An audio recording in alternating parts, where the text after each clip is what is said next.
अगर आप इस वीडियो पर आए हैं तो ये हमारे सीए फाउंडेशन थ्योरी और कॉन्सेप्ट्स के प्लेलिस्ट में से एक वीडियो के फुल लेंथ लेक्चर का एक पार्ट है। वीडियो का लिंक आपको डिस्क्रिप्शन में मिल जाएगा। तो चलिए शुरू करते हैं। अब हम हिस्टोग्राम को समझते हैं। हिस्टोग्राम एक टू डायमेंशनल डायग्राम है। इसका यूज मेनली कंटिन्यूअस डेटा की फ्रीक्वेंसी डिस्ट्रीब्यूशन को रिप्रेजेंट करने के लिए किया जाता है।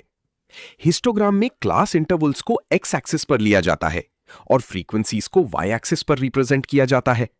हर क्लास इंटरवल के लिए एक रेक्टेंगल बनाया जाता है और ये रेक्टेंगल्स एक दूसरे से टच करते हैं। इस एग्जाम्पल में क्लास इंटरवल्स हैं 0 to 10, 10 to 20, 20 to 30, 30 to 40 और 40 to 50। इनकी फ्रीक्वेंसीज हैं 2, 6, 4, 3 और 1। इसलिए हर क्लास के करस्पॉन्डिंग रेक्टेंगल की हाइट उसकी फ्रीक्वेंसी के अकॉर्डिंग होगी। हिस्टोग्राम का एक इंपॉर्टेंट एडवांटेज है, इसकी हेल्प से हम मोड ऑब्टेन कर सकते हैं। हिस्टोग्राम में जिस क्लास का रेक्टेंगल सबसे हाई होता है वो मॉडल क्लास होती है। लेकिन एक इंपॉर्टेंट लिमिटेशन याद रखिए, ओपन एंडेड फ्रीक्वेंसी डिस्ट्रीब्यूशन के लिए हिस्टोग्राम नहीं बनाया जा सकता, जैसे बिलो 10 या 70 एंड अबव। अब एक वेरी इंपॉर्टेंट केस, अगर क्लास इंटरवल्स अनइक्वल हैं तो वाई एक्सिस पर सिंपल फ्रीक्वेंसी प्लॉट नहीं करेंगे। इंस्टेड हम फ्रीक्वेंसी डेंसिटी प्लॉट करेंगे। फॉर्मूला है frequency density is equal to frequency divided by class width. ऐसा क्यों? क्योंकि हिस्टोग्राम में रेक्टेंगल का एरिया फ्रीक्वेंसी को रिप्रेजेंट करता है। इसलिए अनइक्वल क्लास विड्थ्स के केस में फ्रीक्वेंसी डेंसिटी यूज करने से हर रेक्टेंगल का एरिया उसकी फ्रीक्वेंसी के प्रोपोर्शनल रहता है। तो एग्जाम के लिए 3 पॉइंट्स याद रखिए। Histogram is a two dimensional diagram. ये कंटिन्यूअस फ्रीक्वेंसी डिस्ट्रीब्यूशन के लिए यूज होता है और अनइक्वल क्लास इंटरवल्स में फ्रीक्वेंसी डेंसिटी यूज की जाती है। और सबसे इंपॉर्टेंट बात, हिस्टोग्राम में बार्स के बीच गैप नहीं होता क्योंकि ये कंटिन्यूअस डेटा को रिप्रेजेंट करता है।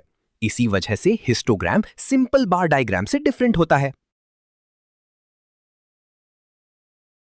अब बात करते हैं फ्रीक्वेंसी पॉलीगॉन की। फ्रीक्वेंसी पॉलीगॉन एक टू डायमेंशनल डायग्राम है। इसे हिस्टोग्राम के साथ या हिस्टोग्राम के बिना दोनों तरह से ड्रॉ किया जा सकता है। फ्रीक्वेंसी पॉलीगॉन बनाने के लिए हिस्टोग्राम के हर बार के टॉप के मिड पॉइंट्स यानी क्लास मार्क्स को आइडेंटिफाई करते हैं। फिर इन मिड पॉइंट्स को स्ट्रेट लाइन से ज्वाइन कर देते हैं। इस तरह हमें एक पॉलीगॉन शेप्ड लाइन ग्राफ मिलता है। इस एग्जाम्पल में क्लास इंटरवल्स हैं 0 to 10, 10 to 20, 20 to 30, 30 to 40 और 40 to 50। इनके मिड पॉइंट्स होंगे 5, 15, 25, 35 और 45। इन मिड पॉइंट्स पर करस्पॉन्डिंग फ्रीक्वेंसीज 2, 6, 4, 3 और 1 प्लॉट की जाती हैं। फिर इन पॉइंट्स को स्ट्रेट लाइन से ज्वाइन करने पर फ्रीक्वेंसी पॉलीगॉन ऑब्टेन होता है। इस तरह हमें एक पॉलीगॉन शेप्ड लाइन ग्राफ मिलता है। फ्रीक्वेंसी पॉलीगॉन का एक इंपॉर्टेंट यूज है दो या दो से ज्यादा फ्रीक्वेंसी डिस्ट्रीब्यूशंस को सेम ग्राफ पर कंपेयर करना। और अगर हिस्टोग्राम ऑलरेडी गिवन हो तो उसके बार्स के मिड पॉइंट्स को ज्वाइन करके डायरेक्टली फ्रीक्वेंसी पॉलीगॉन बना सकते हैं। की पॉइंट है, frequency polygon multiple frequency distributions की कंपैरिजन के लिए बहुत यूजफुल है। अब बात करते हैं स्मूथ्ड फ्रीक्वेंसी कर्व की।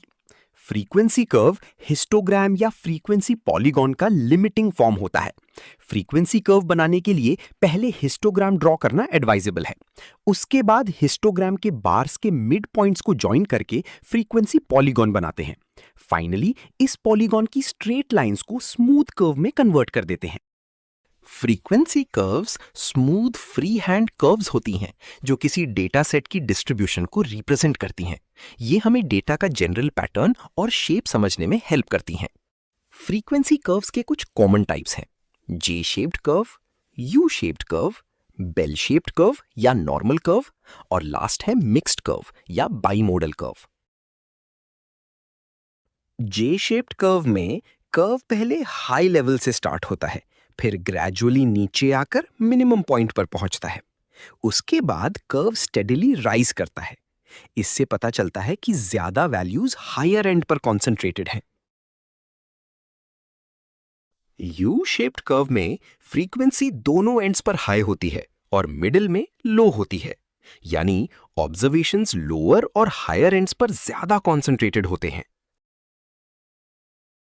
बेल शेप्ड कर्व सिमेट्रिकल और बेल शेप्ड होती है। इसका हाईएस्ट फ्रीक्वेंसी सेंटर में होता है। ये नॉर्मल डिस्ट्रीब्यूशन को रिप्रेजेंट करती है। मिक्स्ड कर्व में दो या दो से ज्यादा पीक्स हो सकते हैं। ये इंडिकेट करता है कि डेटा में दो या ज्यादा ग्रुप्स या कैटेगरीज हो सकती हैं। की पॉइंट है, फ्रीक्वेंसी कर्व्स को देखकर हम डिस्ट्रीब्यूशन का शेप, पैटर्न और कैरेक्टरिस्टिक्स इजीली समझ सकते हैं। अब फ्रीक्वेंसी पॉलीगॉन और फ्रीक्वेंसी कर्व के बीच डिफरेंस समझते हैं। पहला difference, line type. Frequency polygon में स्ट्रेट लाइन सेगमेंट्स यूज होती हैं, जबकि फ्रीक्वेंसी कर्व में स्मूथ फ्री हैंड कर्व होता है। दूसरा difference, appearance. Frequency polygon angular और शार्प दिखता है, फ्रीक्वेंसी कर्व राउंडेड और स्मूथ दिखता है। तीसरा difference, data fit. Frequency polygon में डेटा पॉइंट्स को exact point two point connection से ज्वाइन किया जाता है, जबकि फ्रीक्वेंसी कर्व डेटा का अप्रॉक्सिमेट ओवरऑल ट्रेंड शो करती है। चौथा difference, best use. Frequency polygon का यूज मल्टीपल डेटा सेट्स को कंपेयर करने के लिए पर्टिकुलरली यूजफुल है। फ्रीक्वेंसी कर्व का यूज डेटा के ओवरऑल पैटर्न और लार्ज सैंपल ट्रेंड्स को विजुअलाइज करने के लिए किया जाता है। इन शॉर्ट, फ्रीक्वेंसी पॉलीगॉन में स्ट्रेट लाइंस और फ्रीक्वेंसी कर्व में स्मूथ कर्व होता है। अब बात करते हैं क्यूम्युलेटिव फ्रीक्वेंसी कर्व्स, जिसे ओगाइव्स भी कहा जाता है। ओगाइव एक लाइन ग्राफ है जो क्यूम्युलेटिव फ्रीक्वेंसी को रिप्रेजेंट करता है। ओगाइव्स का use mainly median, quartiles, deciles, percentiles और अदर पार्टीशन वैल्यूज डिटरमिन करने के लिए किया जाता है। क्यूम्युलेटिव फ्रीक्वेंसी के दो टाइप्स होते हैं, लेस देन क्यूम्युलेटिव फ्रीक्वेंसी और मोर देन क्यूम्युलेटिव फ्रीक्वेंसी। इसीलिए ओजाइव्स भी दो टाइप के होते हैं। लेस देन ओजाइव बनाने के लिए अपर क्लास बाउंड्रीज को एक्स एक्सिस पर और लेस देन क्यूमुलेटिव फ्रीक्वेंसीज को वाई एक्सिस पर प्लॉट करते हैं।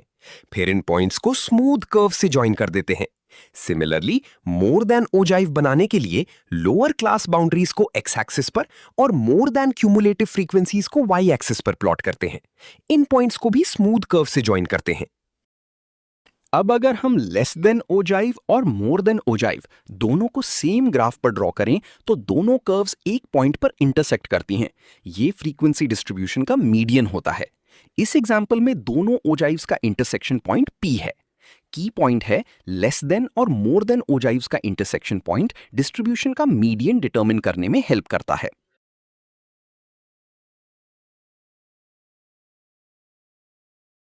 तो इसके साथ हमने ये टॉपिक कंप्लीट कर लिया है। अगर आप पूरा चैप्टर सिस्टमैटिकली और प्रॉपर सीक्वेंस में पढ़ना चाहते हैं, तो आप हमारा कंप्लीट फुल लेंथ लेक्चर जरूर देखिए, जहां सारे कॉन्सेप्ट्स को बिगिनिंग से एंड तक कवर किया गया है।